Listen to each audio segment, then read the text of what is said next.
Hello दोस्तों, तो मेरी कहानी है उसने सब कुछ देख लिया। पापा पापा, मुझे आपका मोबाइल दो ना, मुझे गेम खेलना है।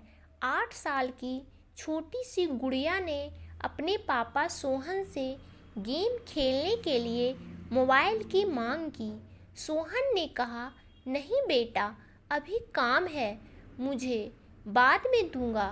गुड़िया ने जिद करते हुए कहा, नहीं पापा, दो ना, मैं तुरंत गेम खेलकर दे दूंगी।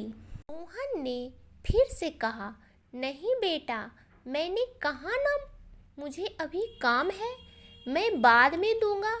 रोती हुई गुड़िया अपने माँ के पास गई और कहा, देखो ना माँ, पापा मुझे मोबाइल नहीं दे रहे हैं, वो कुछ काम भी नहीं कर रहे हैं और मुझे दे भी नहीं रहे हैं। गुड़िया की माँ नेहा चिल्लाते हुए बोली, अरे थोड़ी देर के लिए इसे मोबाइल क्यों नहीं दे देते, तब से सिर खा रही है। ये आजकल के बच्चे मोबाइल के कीड़े बनकर रह गए हैं। मोबाइल और कंप्यूटर के बारे में जितना हम माँ बाप को पता नहीं होता, उससे ज़्यादा तो इन बच्चों को पता रहता है। वो हमारे पड़ोसी शर्मा जी हैं ना, उनका बेटा मोनू की उम्र हमारी बेटी से 1 या 2 साल ही ज़्यादा होगी। उसे जब देखो मोबाइल में ही घुसा रहता है। कितना एडवांस हो गया है उनका बच्चा। मोबाइल तो अलग बात है, वो लैपटॉप भी चला लेता है। कितना मैच्योर बिहेव करता है वो, लगता है हम किसी बड़े लड़के से बात कर रहे हों। बात विचार में अपने माता पिता की तरह ही स्टाइल मेंटेन करता है। वो छोटा सा बच्चा, अपने माँ बाप भी तो कितने फ्रैंक रहते हैं, उसके साथ साथ बैठकर टीवी देखना, मूवी देखना सब करते हैं। इतने सारे गेम लाकर रख दिया है उसके माता पिता ने उसके लिए। पूरे घर में गेम की सीडी बिखरी पड़ी रहती है। ऊपर से मोनू इतना स्मार्ट है कि वह खुद ही इंटरनेट से गेम डाउनलोड कर लेता है। उनके बेटे को कभी रोते नहीं देखा। दूसरी तरफ हमारी बेटी को देखो, बात बात पर रोती रहती है, हर समय मोबाइल की रट लगाए रहती है। एक आप हो कि उसे तो मोबाइल देते ही नहीं। सोहन ने कुछ सोचते हुए कहा, वो सब तो ठीक है, उसके गेम खेलने के लिए एक अलग से मोबाइल दे दूंगा, लेकिन इस तरह वो ज़्यादा मोबाइल यूज करेगी तो उसके आँख पर बुरा असर हो सकता है।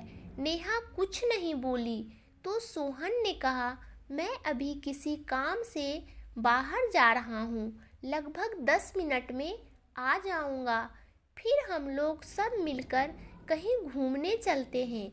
नेहा ने कहा, ठीक है, तब तक मैं उसे तैयार भी कर दूँगी।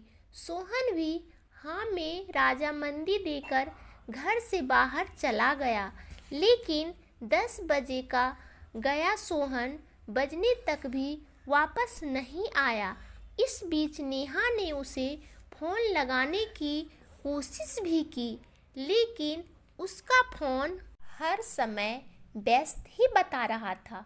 नेहा को सोहन की चिंता होने लगी कि आखिर क्या बात है जो अभी तक सोहन आया नहीं। लगातार कोशिश के बाद आखिरकार एक बार सोहन का फ़ोन लग ही गया। फ़ोन लगते ही नेहा बोल उठी, क्या हुआ? 10 मिनट का बोल कर गए, 1 घंटे से ऊपर हो गया, तुम्हारा तो कुछ पता ही नहीं। सोहन ने बताया, आज के घूमने का प्रोग्राम कैंसिल कर दो, आज हम घूमने नहीं जाएंगे, और अगर जाएंगे भी तो शाम को। नेहा ने आश्चर्य और चिंता भरे स्वर में पूछा, लेकिन बात क्या है, कहाँ हो तुम? सोहन ने कहा, हॉस्पिटल में हूँ। नेहा चीख पड़ी, क्या? हॉस्पिटल में क्या हुआ तुम्हें? सोहन ने कहा, मुझे कुछ भी नहीं हुआ, मैं ठीक हूँ और मैं तुम्हें अभी कुछ भी नहीं बता सकता। घर आकर सारी बात बताऊँगा। लगभग शाम तक सोहन वापस नहीं आया। आते ही नेहा ने सवालों की झड़ी लगा दी।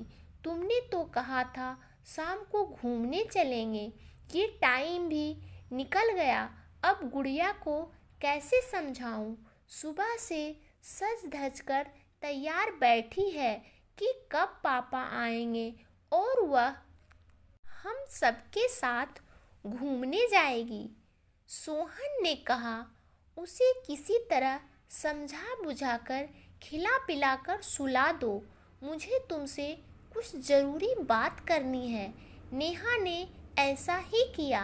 रात को सोते समय नेहा ने सोहन से पूछा, अब बताओ क्या हुआ? आज दिन भर किस काम से बाहर रहे? सोहन ने बताया, वो हमारे पड़ोसी शर्मा जी हैं ना, उन्हें एक परेशानी आ गई थी, उसी में लगा रह गया। मैं आज सुबह जैसे ही घर से निकला तो बाहर देखा पार्किंग एरिया में कुछ लोग झुंड बनाकर खड़े थे। पास जाकर देखा तो मोनू, वो 9 साल का छोटा सा बच्चा, अपने साथ खेल रही बच्ची नित्या के साथ गलत हरकत करने की कोशिश कर रहा था। कुछ लोग उसकी अश्लील हरकतों को देख हंस हंस कर बातें कर रहे थे। देखो आजकल के बच्चों को कैसे हैं, इनके माँ बाप जिनके बच्चे ऐसी गंदी हरकतें कर रहे हैं, बच्चों को देखते ही समझ में आ जाता है कि कैसी परवरिश दे रहे हैं इनके माँ बाप। भीड़ जमा देख शर्मा जी भी दौड़े आए तो अपने बेटे को उस अवस्था में देखकर बहुत लज्जित हुए। वहाँ खड़े सभी लोगों ने उनकी बहुत बेइज्जती की। शर्मा जी ने तो गुस्से में आकर अपने बेटे पर हाथ ही उठा दिया था, लेकिन मैंने उन्हें रोक दिया और मोनू को साथ में लेकर शर्मा जी का हाथ पकड़कर अपनी गाड़ी में बैठाकर एक पार्क में ले गया। वहाँ मैंने उनका गुस्सा शांत किया। मैंने उनसे पूछा, क्या मोनू किसी बुरी संगत में है जो इसे गंदी बातें सिखा रहा हो? शर्मा जी ने कहा, नहीं, ऐसी कोई बात नहीं है। फिर मैंने कहा, हो ना हो इन बच्चों के मन में कैसे भी इस तरह की भावनाएं घर कर गई है, इसे फौरन किसी मनोचिकित्सक के पास लेकर जाना होगा जो इसकी काउंसलिंग कर पता लगा पाएगा कि इसके मन में ऐसी बातें कहाँ से आई। फिर मैं उन्हें एक मनोचिकित्सक के पास ले गया। काफ़ी देर की काउंसलिंग के बाद उसने बताया, हम सभी बच्चे बिल्डिंग के नीचे पति पत्नी का खेल खेल रहे थे, जैसे मेरे मम्मी पापा खेलते हैं। मेरे पापा दूसरे शहर में काम करते हैं और हर शनिवार को आते हैं और शनिवार की शाम को चले जाते हैं। जब तक पापा बाहर रहते हैं, माँ बहुत ही प्यार से उनसे बातें करती हैं और जब भी पापा आने वाले रहते हैं, मेरी माँ मुझे जल्दी सुला देती है। मैं भी उनसे बहुत सारी बातें करना चाहता हूँ। सुबह पापा देर से जागते हैं और मेरे लिए उनके पास समय नहीं रहता। पापा के आने के पहले माँ के कमरे में एक सीडी रखी थी, जिसे देख मैंने सोचा ये मेरी गेम की सीडी है और उसे लैपटॉप में डालकर चेक किया। तभी माँ अचानक मुझे सुलाने आ गई। मैं भी सोचता था कि पापा के आने से पहले माँ मुझे जल्दी क्यों सुला देती है। फिर मैंने रात को सिर्फ सोने का बहाना किया और पापा के आते ही सब कुछ छुपकर देखा कि माँ उन्हें प्यार से गले लगाती है और उसके बाद वो कैसे खेलते हैं। मोनू की यह बात सुनकर मेरे और शर्मा जी के पसीने छूट गए। डॉक्टर ने उसे कुछ दवाइयाँ दी है और साथ ही सलाह भी दिया है कि तुरंत ही उसका यह माहौल बदल दें, उसके खेल खिलौने फौरन बदल दिए जाएं, उसे माँ बाप का भरपूर समय मिलना चाहिए, उसके सामने कभी भी उस बात की चर्चा ना हो, उन्हें फौरन ये जगह छोड़ना होगा ताकि समय के साथ साथ वह इस वाक्य को भूल सके। डॉक्टर ने बताया, हम लोग बच्चों को अपने बीच की बाधा समझते हैं और किसी न किसी तरह उसे मोबाइल, लैपटॉप और इंटरनेट मुहैया कराकर उसे व्यस्त कर देते हैं ताकि हम अपना काम बिना किसी डिस्टरबेंस के कर सकें। आजकल इंटरनेट पर बिना सर्च किए भी कुछ अश्लील तस्वीरें और बातें दिख जाते हैं जो बच्चों के कोमल मन पर बहुत बुरा असर छोड़ते हैं और आगे चलकर वो हमारे हाथ से बाहर हो जाते हैं। नेहा ये सब सुनकर स्तब्ध रह गई थी।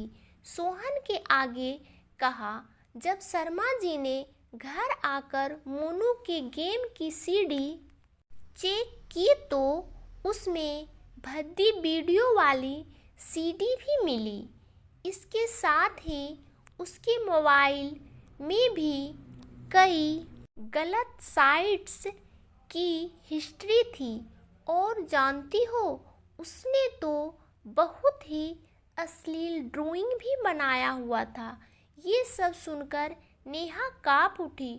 उसने झट से कहा, सुनो जी, हम अपनी बेटी को अलग से मोबाइल नहीं देंगे और कभी देंगे भी तो अपनी निगरानी में प्रयोग करने को कहेंगे। हम अपनी बेटी के साथ ढेर सारा समय बिताएंगे और हर सही गलत के बात के लिए उसका उचित मार्गदर्शन भी करेंगे। सोहन ने भी सहमति में सिर हिला दिया। दोस्तों, अपने बच्चों के साथ प्यार भरा रिश्ता बनाकर उन्हें सही गलत की शिक्षा देनी चाहिए और सबसे महत्वपूर्ण बात कि उनके साथ ढेर सारा समय बिताना चाहिए, क्योंकि माता पिता होना एक बहुत बड़ी जिम्मेदारी होती है और परवरिश कोई खेल की बात नहीं होती है। क्या आप इस बात से सहमत हैं? कमेंट करके हमें ज़रूर बताइए। आपको ये कहानी कैसी लगी? नीचे कमेंट करके हमें ज़रूर बताइएगा। अगर आपको ये कहानी पसंद आई हो तो अपने दोस्तों के साथ ज़रूर शेयर करें और ऐसी ही प्यारी कहानियाँ सुनने के लिए हमारे YouTube चैनल से जुड़ें। और दोस्तों, मेरे इस चैनल को सब्सक्राइब कर दीजिए, इस कहानी को लाइक कर दीजिए। धन्यवाद दोस्तों।